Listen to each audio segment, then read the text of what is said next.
Imaginez un enfant qui quitte le domicile familial à l'âge de 17 ans et décide de suivre un groupe de personnes pour renforcer sa foi. Et puis quelques semaines après, il coupe les liens avec ses parents subitement devenus des sorciers et des vampires sous prétexte qu'ils ne sont pas d'accord avec ses fréquentations. Ou encore, une femme qui décide, après 25 ans de mariage, de quitter son foyer sous le conseil de son pasteur parce que son époux ne percevait pas avec elle dans la même paroisse. Par ces deux exemples, je voudrais vous montrer dans ce numéro de 7 minutes pour comprendre à quel point les églises de réveil occupent une place importante dans la déstabilisation des comportements et des mentalités en Afrique. Dérives comportementales issues des églises de réveil en Afrique, à qui la faute? On en parle.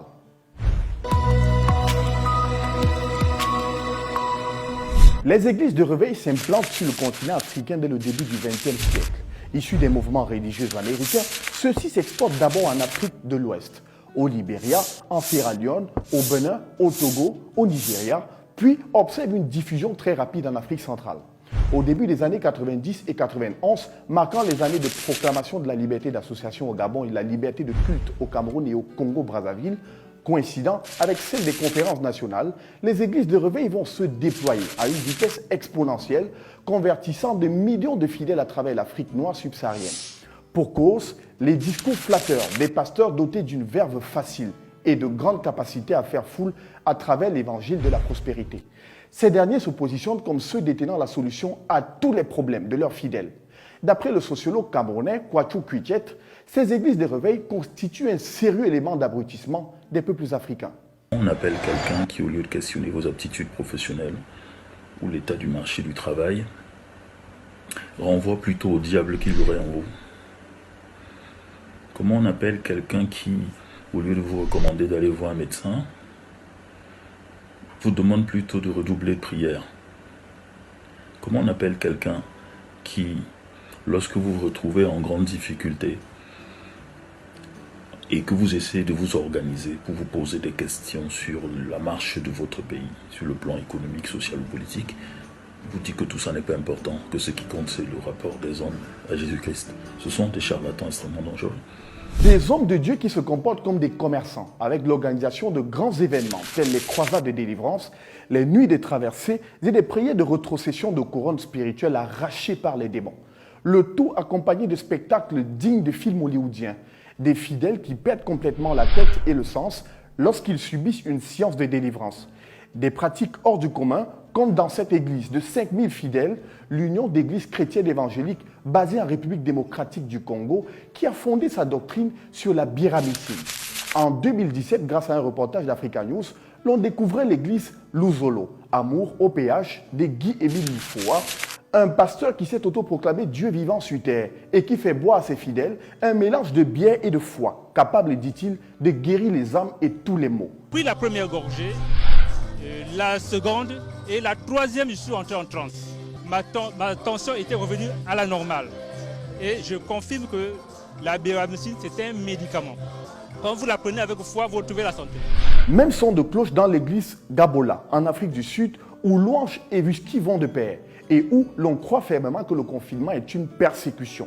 D'après la VOA, dans cette église fondée il y a environ 2 ans, on loue le ciel tout en sirotant des boissons alcoolisées, histoire de voir plus clair dans les mystères divins. Que ce soit du vin, de la bière ou du scotch, boire fait partie intégrale du culte. Au début, l'église a essayé de tenir ses réunions habituelles dans les bars locaux appelés shibin pour louer Dieu tout en buvant du whisky. Mais les fidèles ont rapidement été arrêtés selon son pape autoproclamé, Tietsi Makiti, âgé de 55 ans. May God give you grace. May God give you heaven on earth in Kabola Church. Ils peuvent nous arrêter jusqu'à ce que Jésus revienne. Selon Patrick Anani Etougué, titulaire d'un doctorat en religion de l'Adventist International Institute of Advanced Studies en 2013, ancien recteur de l'Université adventiste du 7e jour au Cameroun de 2015 à 2019, actuellement professeur agrégé à l'Université des Caraïbes du Sud, Trinité et Tobago, et responsable du département de la recherche, l'Afrique doit s'inquiéter de l'accélération avec laquelle les églises de réveil naissent désormais sur le continent. Beaucoup d'anthropologues partagent ce point de vue et pensent que l'espoir se place non plus à l'État, mais se place dans le mentor, dans l'homme de Dieu, c'est tout ce qui leur reste. Et la Bible, sans surprise, avait prévu ça. 2 Timothée 3:1 dit « Sache que dans les derniers temps, n'est-ce pas, il y aura des temps difficiles. » sur le plan social. Mais sur le plan spirituel, 2 Pierre 2:1 dit, il y a parmi le peuple de faux prophètes, il y aura même parmi vous de faux docteurs qui introduiront sournoisement des sectes pernicieuses et qui, régnant leur maître qui les a rachetés, attireront sur eux une ruine soudaine. Cela pose un autre problème, celui de la formation de ces hommes de Dieu qui ouvrent des lieux de rassemblement sans toutefois suivre de sérieuses études théologiques. Une pratique en totale contradiction avec celle des églises dites conventionnelles, dans lesquelles les pasteurs subissent de nombreuses années de formation à la compréhension de la Bible. Pourtant, tous prient au nom de Dieu, font des délivrances au nom de Dieu et agissent au nom du même Dieu. De quel Dieu s'agit-il au final? Il est possible que Jésus ne connaisse pas ces hommes.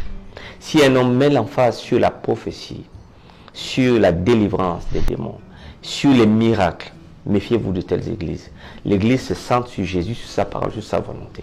Selon le Conseil national des évangéliques de France, les évangéliques, dont les pentecôtistes représenteraient un quart des chrétiens dans le monde, soit 500 millions de personnes. Sur le continent africain, ce chiffre s'élèverait à environ 140 millions, dont 32 millions au Nigeria et 15 millions en République démocratique du Congo. Cette seule église disposerait de plus de 65 000 lieux de culte en Afrique pour près de 16 millions de fidèles, alors qu'il n'était que 12 000 en 1998 et 25 000 en 1999. L'Afrique est devenue, d'après plusieurs spécialistes, un champ fertile pour distiller tout type d'idéologie grâce à la religion et à l'étendue des églises de réveil. Seulement, quand viendra le vrai sauveur, tant annoncé et attendu, qui mettra un terme à cette longue attente de nombreux fidèles d'églises de réveil, plongés dans une attente quasi interminable? Ne dit-on pas souvent que l'espoir fait vivre? Le plus important, c'est de garder sa foi.